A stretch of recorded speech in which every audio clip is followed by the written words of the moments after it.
Sam and Jeff Beck take the Brooks Catamount for first runs in Park City, Utah and Phoenix, Arizona.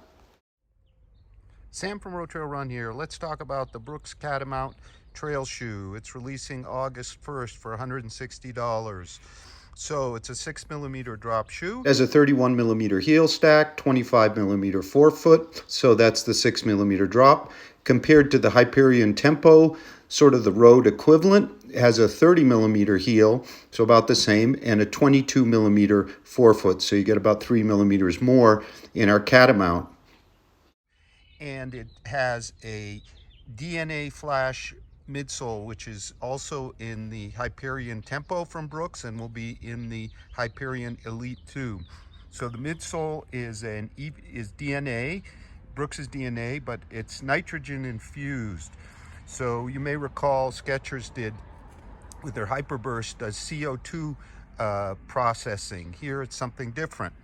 Now, as far as the upper, it's a simple mesh upper. As you can see here, it has these translucent overlays all around the toe box and both sides, which should provide some durability. They're translucent but quite stout. You have a gator trap at the rear. Now, the outsole is Brooks's TrailTack. Looks like it's about 3.5–4mm in lug height, and you see ballistic rock shield. Well, that's an ESS hardened EVA in the front. So the shoe came out of the box quite stiff. I'm going to take them on a first run, and our Jeff Beck in Arizona has been running them in them, so he'll also be chiming into the video. In terms of weight, we're coming in with our samples at 9.6 ounces, right on the spec, or 272 grams for US 9. The women's, we also have a sample of the women's, is coming in at 8.5 ounces, 241 grams. So a few more notes about the upper. So it's a mesh upper, and as you can see, there's a booty construction. You can see how airy it is. So it should be very breathable, but it's dense enough, I think, to keep out debris, but we'll soon find out. In a really nice touch, Brooks, a kind of playful touch, Brooks here says, "My crew."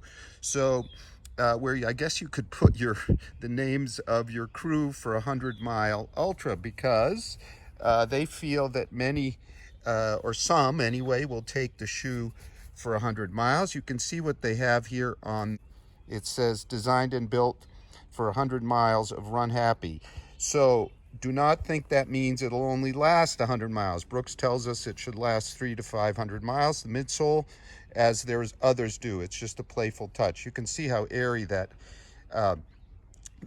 upper is, and then you can see the reinforcements here are stout for the lacing.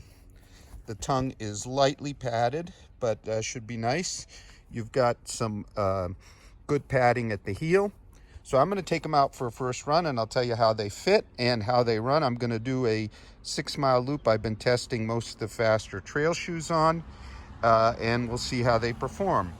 Okay, so let's talk a little bit about fit here. So I'm in a true to size. There is no question that the fit is secure, but also very easy on the foot. So as I was coming up and down, totally well held here. And this is my narrower foot. Really remarkable upper. There's plenty of toe box room.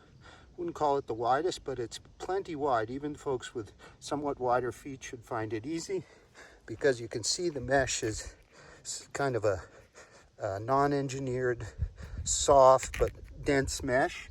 Now let's talk a little bit about the ride here. So I ran up the road for about 1.25 miles before I started climbing on the trail. I could feel the outsole as being firm, but this is plenty cushioned, even for some door to trail.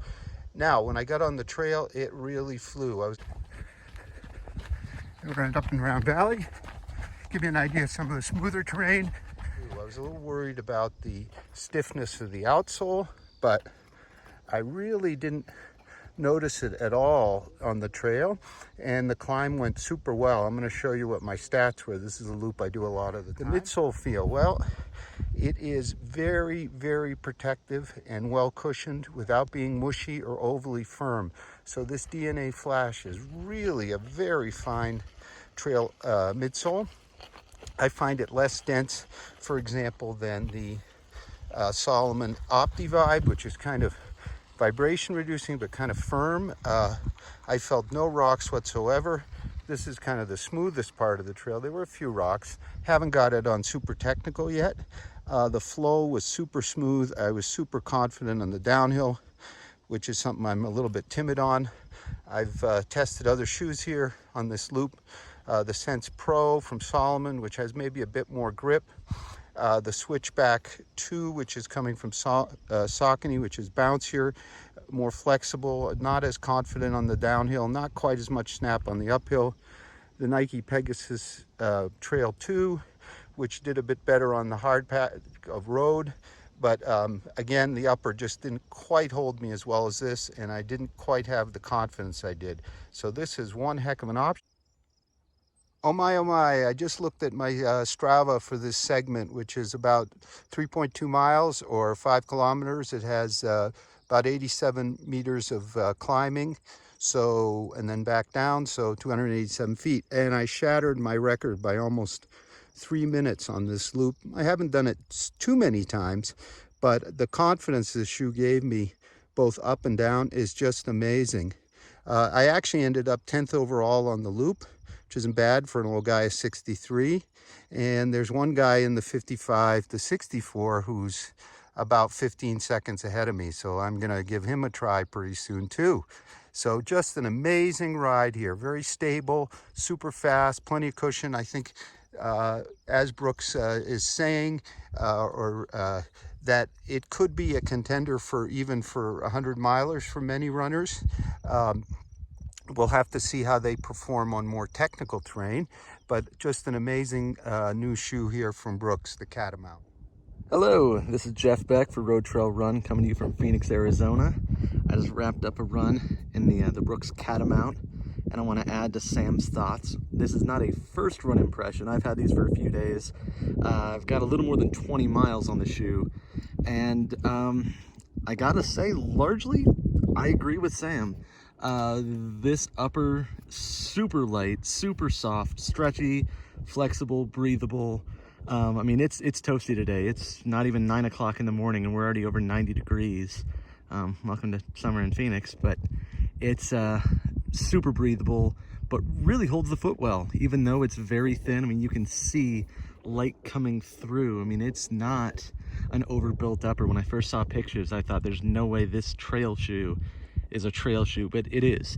You know, this overlay here kind of reminds me of what Hoka used on the Speedgoat 4, kind of a lamination. It holds the foot well.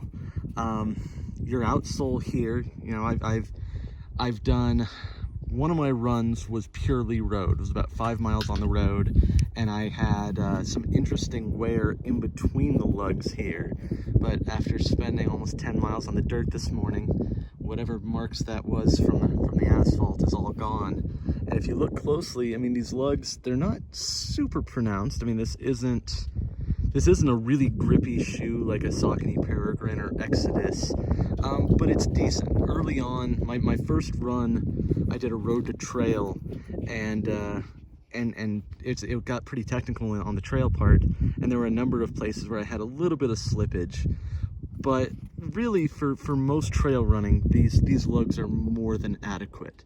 You'll notice that the little medallion thing advertising the rock plate wore away, and that actually wore away after my first run. But this midsole is really nice. This is my first experience with their DNA Flash. I didn't run in the Hyperion Tempo.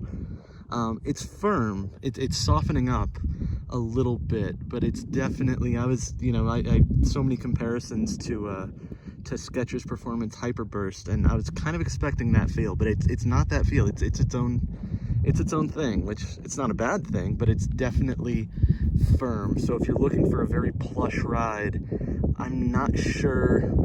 I don't know, depending on your body type, you might get that. Sam talked about how protective he felt it was, but I've got the better part of 50 pounds on him, and I think it's decent protection. It wouldn't ever be in my short list for another 50K.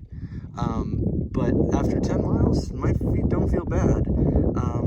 But I mean, the trail today is really, really easy, groomed, not too much climbing. I mean, it's almost like just running dirt path, which, I mean, this shoe just ate it up. But yeah, I haven't seen anything as far as technical specs go as what the stack height is. But it's, like I said, it's ample. You can see though how quickly the off-white or the white-ish turns to brownish white-ish. But you know, it's a trail shoe. It's gonna get dirty. If you have an issue with that, you probably aren't running too many trails. But yeah, I'm gonna keep running in it. We're gonna have a big multi-tester review coming soon. I know a few other folks have gotten them or will be getting them shortly to start, you know, logging miles.